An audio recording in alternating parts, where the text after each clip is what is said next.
E agora? Eu estou indo ao jardim por um momento. Pai, passe de mim esse cálice. Deixe esse cálice passar de mim. Gotas de sangue. Deixe esse cálice passar de mim. Esses pregadores. Oh, eles dizem, oh, Jesus não queria ir àquela cruz romana. Isso é mentira. Oh, Jesus, esses pregadores carismáticos, Jesus temia o diabo. Blasfêmia. Oh, aquela cruz romana, aquele chicote, ele não queria passar por isso, absurdo.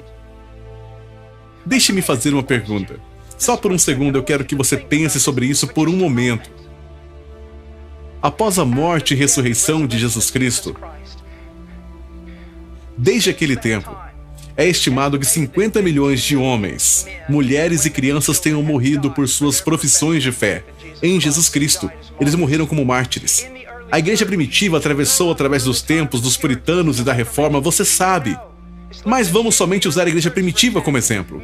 Muitos dos seguidores de Jesus foram crucificados. Não só crucificados, eles foram crucificados de cabeça para baixo. Não só crucificados de cabeça para baixo. Eles eram cheios de piche, cobertos com piche e queimados no fogo para prover luzes para as ruas de Roma. Mas muitos daqueles seguidores de Jesus, sendo levados em correntes para serem crucificados, cantavam hinos cheios de alegria.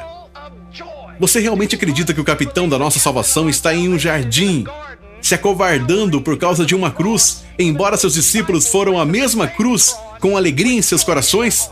Você acha que o capitão de nossa salvação é tão fraco? Pense, homem!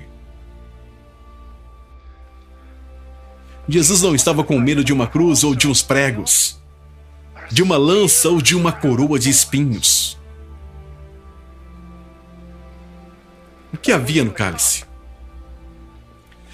Eu nunca vou me esquecer, eu estava em uma escola reformada. Escola teologicamente reformada há vários anos atrás. Eu fui lá e disse, bem, vocês chamaram aqui para pregar, estou aqui. Eles disseram, você irá pregar no auditório, e eu disse, maravilhoso, quais as idades? E eles disseram, bem, jardim da infância, até 12 anos de idade. Bem, eu estarei ensinando sobre propiciação. É meio que um ancoradouro largo, vocês não acham? Eles disseram, não será um problema, Sr. Walsher. Então eu entrei lá. E enquanto eu estava pregando, eu parei e disse, o que havia no cálice? O que foi aquilo que fez Cristo estremecer? E eu nunca vou me esquecer daquela pequenina de 8 anos de idade que levantou a mão e eu disse sim, ela ficou de pé. E ao lado da sua carteira ela disse, Sr. Walsher, a ira de Deus estava no cálice. O ódio ardente de Deus por tudo que é mal estava no cálice. Uma cruz de madeira? Todos os homens estão debaixo da justa e ardente ira de Deus, por causa das suas desprezíveis perversidades. Alguém tinha que beber daquela ira.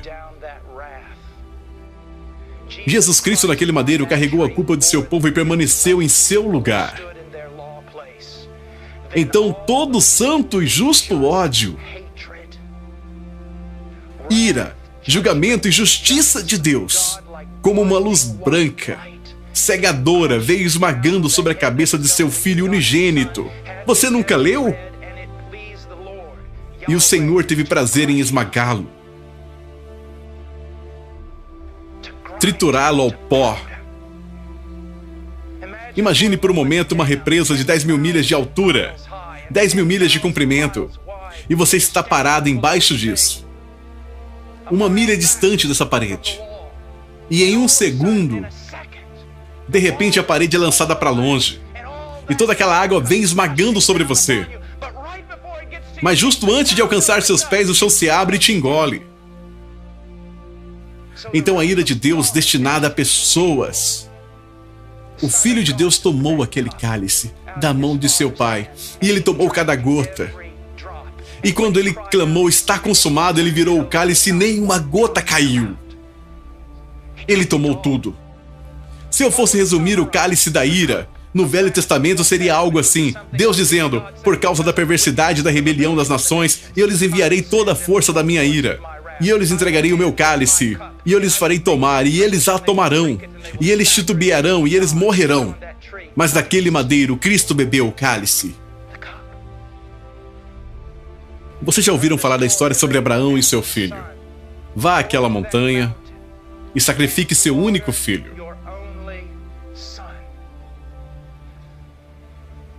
Abraão vai àquela montanha em obediência. Ele amarra seu filho. Seu filho não oferece resistência ao que parece. O velho pai vai à faca, repousa sua mão sobre a fronte de seu filho. E quando a faca vem abaixo, ele é detido. Deus proverá.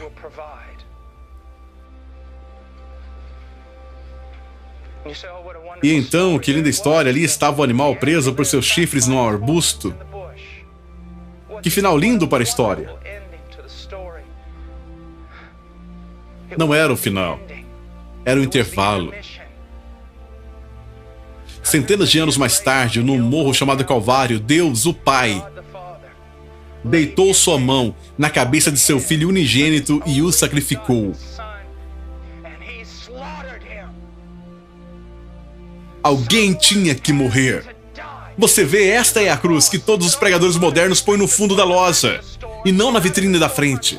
Porque é uma coisa vergonhosa, é uma coisa terrível, é uma coisa horrível. Alguns de vocês estão se olhando um para o outro como que dizendo: eu nunca escutei algo parecido antes. Absolutamente, e é por isso que a cruz tem tão pouco poder em sua vida. Isso é uma coisa horrível, uma coisa desprezível. Não é o tipo de coisa que você usa ao redor do pescoço.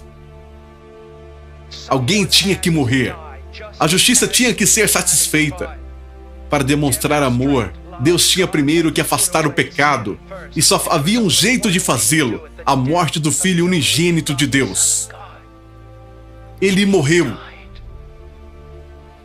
Você vê, a vida cristã é sobre isso. Paulo diz em Romanos capítulo 12, ele implora as pessoas, ele diz: rogo-vos. Como um pastor rogaria a uma amada congregação, ele diz: rogo-vos. Para quê? Para entregar as suas vidas, para oferecer as suas vidas como sacrifício vivo e santo e aceitável a Deus. Mas Paulo dá a motivação.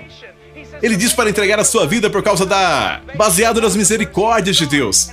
E sobre o que ele está falando? Sobre o que lhe motiva para entregar sua vida a Cristo através das misericórdias de Deus. Mas em Romanos capítulo 12, as misericórdias de Deus se referem aos primeiros 11 capítulos do livro de Romanos.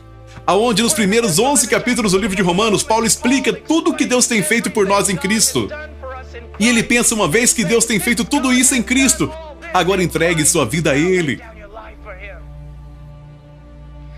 E quanto mais você conhece desta cruz, mais você se entrega a apresentar sua vida a Ele.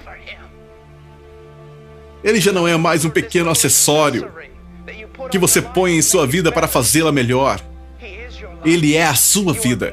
Você é consumido por Ele. Você é constrangido por Ele. Cada pensamento, cada julgamento, cada palavra, cada coisa que você faz. Por que você faz isso, Senhor? Por que você faz aquilo, Senhor? Porque Cristo derramou seu próprio sangue pela minha alma. O amor de Deus em Cristo me constrange. Ele morreu.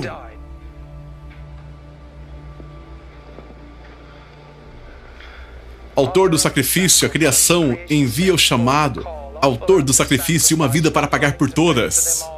Autor do sacrifício, um único inocente deve ser assassinado. Autor do sacrifício, e traga de volta os homens a Deus novamente.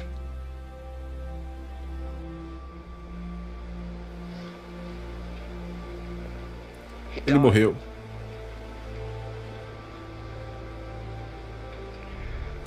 É maravilhoso o que o Espírito pode fazer quando ele está aqui. É incrível o que não é feito quando ele não está. Mas Cristo morreu. Aquelas palavras deveriam ser suficientes para quebrar o seu coração em 1000 pedaços e te lançar ao chão para adorar a Cristo. Ele morreu por você. Mas Paulo nos diz, as Escrituras nos dizem, que ele não permaneceu morto.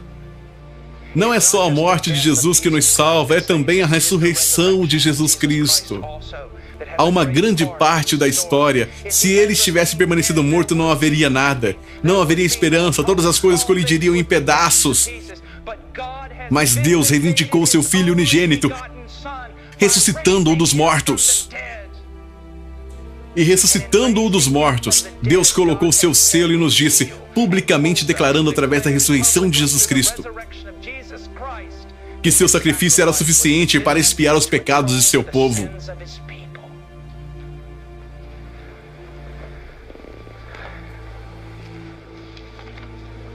Cristo morreu. Cristo ressurgiu novamente dos mortos. E Cristo ascendeu 40 dias depois à destra de seu Pai. Glória a Deus. Louvado seja o Senhor.